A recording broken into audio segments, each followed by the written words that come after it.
यह कहानी एक खुले मैदान से शुरू होती है, जहां माइकल आसमान के खूबसूरत रंगों को निहार रहा होता है। अचानक एक गोली चलने की आवाज गूंजती है और एक महिला की चीख सुनाई देती है। माइकल डरकर भागने लगता है, लेकिन तभी उसकी नींद खुल जाती है और उसे एहसास होता है कि यह सब एक सपना था।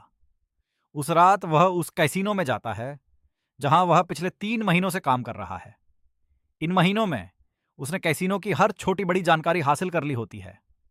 उसे हर कैमरे की लोकेशन पता है, हर कर्मचारी की दिनचर्या याद है और उसने सबके साथ अच्छे संबंध भी बना लिए हैं।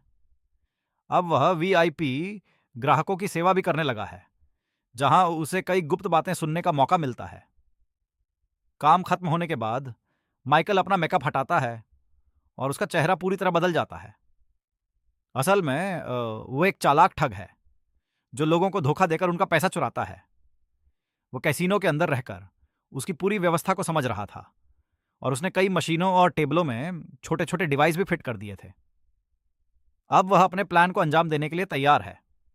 नई पहचान के साथ वह कैसीनो में प्रवेश करता है और अपने फोन से एक डिवाइस एक्टिव करता है, जिससे कार्ड अपने आप मशीन से बाहर निकलने लगते हैं। फिर वह एक टेबल पर जाकर चुंबकीय पासों का इस्तेमाल करता है, जिन्हें वह एक छिपे हुए बटन से कंट्रोल करता है। इसके बाद वह एक वीआईपी के कमरे में जाता है, जिसे उसने पहले ही ड्रिंक में दवा मिलाकर बेहोश कर दिया था। वह उसका गोल्ड पास और महंगे कपड़े चुरा लेता है और सर्विस एलिवेटर की ओर बढ़ता है। वहां वह कंट्रोल पैनल में एक चिप लगा देता है। जब एक कर्मचारी वहां आता है तो माइकल वीआईपी बनकर उसे डांटता है। इसी दौरान वह लाइट बंद कर देता है और एलिवेटर रोक देता है। इस अफरा तफरी में वह असली कार्ड बदल देता है। फिर वह वीआईपी रूम में जाता है, जहां इलेक्स नाम का एक आदमी मौजूद होता है। माइकल एक खास चश्मा पहनता है, जिससे उसे कार्ड के नंबर दिखाई देते हैं। वह शुरुआत में जानबूझकर हारता है ताकि बाकी खिलाड़ी ज्यादा पैसे लगाए। फिर सही समय पर वह बड़ी बाजी लगाता है, लेकिन अचानक उसके कार्ड बदल जाते हैं और वह हार जाता है। तीसरा खिलाड़ी सारा पैसा जीतकर तुरंत चला जाता है। माइकल को शक होता है और वह उसका पीछा करता है, लेकिन जब सूटकेस खोला जाता है तो उसमें कुछ नहीं होता। तभी उस आदमी का चेहरा बदल जाता है और गार्ड्स पीछे से आकर माइकल को पकड़ लेते हैं। उसे एक कमरे में बांध दिया जाता है, जहां कैसीनो का मालिक विक्टर आता है और उसे पैसे की मांग करता है। माइकल खुद को वीआईपी बताकर बचने की कोशिश करता है, लेकिन विक्टर उसे 1 हफ्ते का समय देता है। इसके बाद माइकल एक रेगिस्तानी इलाके में बने छोटे कैसीनो में जाता है, जहां उसका दोस्त लेओन मिलता है। लेओन उसे एक रहस्यमयी दुनिया के बारे में बताता है, जहां कुछ खास लोग अपनी शक्तियों के जरिए असली दुनिया को प्रभावित कर सकते हैं। वह एक किताब दिखाता है जिसमें ऐसे लोगों के बारे में जानकारी होती है। माइकल को यह सब पहले मजाक लगता है, लेकिन फिर वह एक नई योजना बनाता है। वह ऐसे लोगों की टीम बनाना चाहता है जो इन शक्तियों का इस्तेमाल करके किसी भी कैसीनो को लूट सके। सबसे पहले वह एरिक को ढूंढता है, जो अपने दिमाग से चीजों को हिला सकता है। फिर वह टोनी को ढूंढता है, जो इलेक्ट्रॉनिक डिवाइस को कंट्रोल कर सकता है। इसके बाद वो केविन को ढूंढता है, जो लोगों को हिप्नोटाइज कर सकता है। केविन एक मानसिक अस्पताल में होता है, जहां डॉक्टर उसकी शक्ति का इस्तेमाल मरीजों के इलाज के लिए कर रहे होते हैं। माइकल उसे समझाकर अपनी टीम में शामिल कर लेता है और वे लोग वहां से भाग निकलते हैं। अब यह टीम अपनी शक्तियों की प्रैक्टिस करती है और समझती है कि उनकी ताकतें एक दूसरी दुनिया से जुड़ी हुई हैं। उस दुनिया में उनके विचार असलियत बन जाते हैं। वे लोग एक टेस्ट करते हैं, लेकिन शुरुआत में ही गड़बड़ी हो जाती है। एक कर्मचारी डर जाता है, एक खिलाड़ी गुस्से में बंदूक निकाल लेता है और हालात बिगड़ने लगते हैं। माइकल किसी तरह सब संभाल लेता है और समझता है कि उन्हें बेहतर तालमेल की जरूरत है। इसी दौरान माइकल की मुलाकात वेरोनिका से होती है, जो लोगों के दिमाग पढ़ सकती है और अपने विचार दूसरों तक पहुंचा सकती है। वह उसे भी टीम में शामिल कर लेता है। वेरोनिका टीम के बीच बिना बोले संवाद का काम करती है। अब पूरी टीम एक बड़े कैसीनो में अपना प्लान लागू करने के लिए तैयार होती है। वे अलग अलग समय पर अंदर जाते हैं ताकि किसी को शक ना हो। शुरुआत में सब कुछ सही चलता है। माइकल खेलता है, एरिक पासों को कंट्रोल करता है, टोनी कैमरों को संभालता है और केविन लोगों को हिप्नोटाइज करता है। लेकिन जल्द ही एरिक शराब पीकर नियंत्रण खो देता है और ज्यादा जीतने लगता है। टोनी भी जरूरत से ज्यादा मशीनों को कंट्रोल करने लगता है।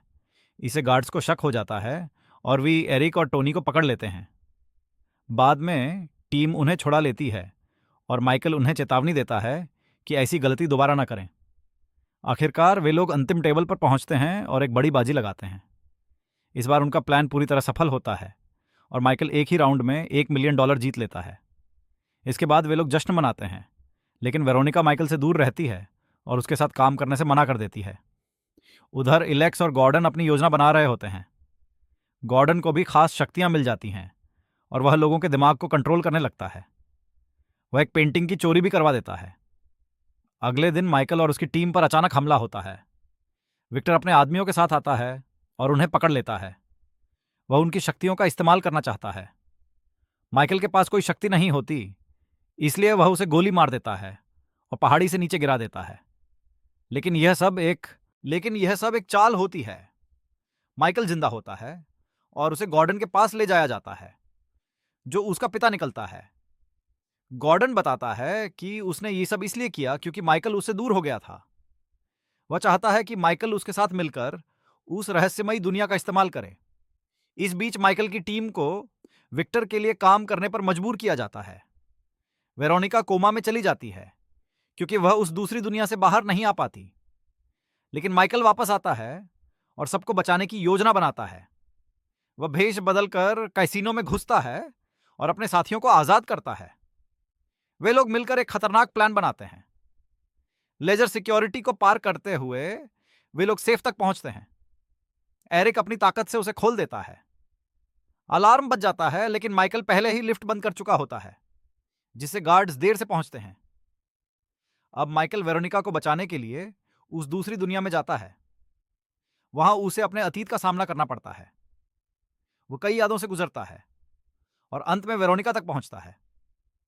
वह उसे समझाता है कि वह अकेली नहीं है। आखिरकार वेरोनिका उसकी बात मान जाती है और वापस आ जाती है। माइकल खुद भी उस दुनिया से बाहर आने का रास्ता ढूंढ लेता है। वह एक और चाल चलता है और विक्टर के दिमाग में घुसकर उसे भ्रमित कर देता है कि टीम भाग चुकी है। विक्टर अपने गार्ड्स को बाहर भेज देता है। इस मौके का फायदा उठाकर माइकल और उसकी टीम आसानी से कैसीनो से भाग जाते हैं और सारा पैसा लेकर निकल जाते हैं। कहानी यहीं समाप्त होती है।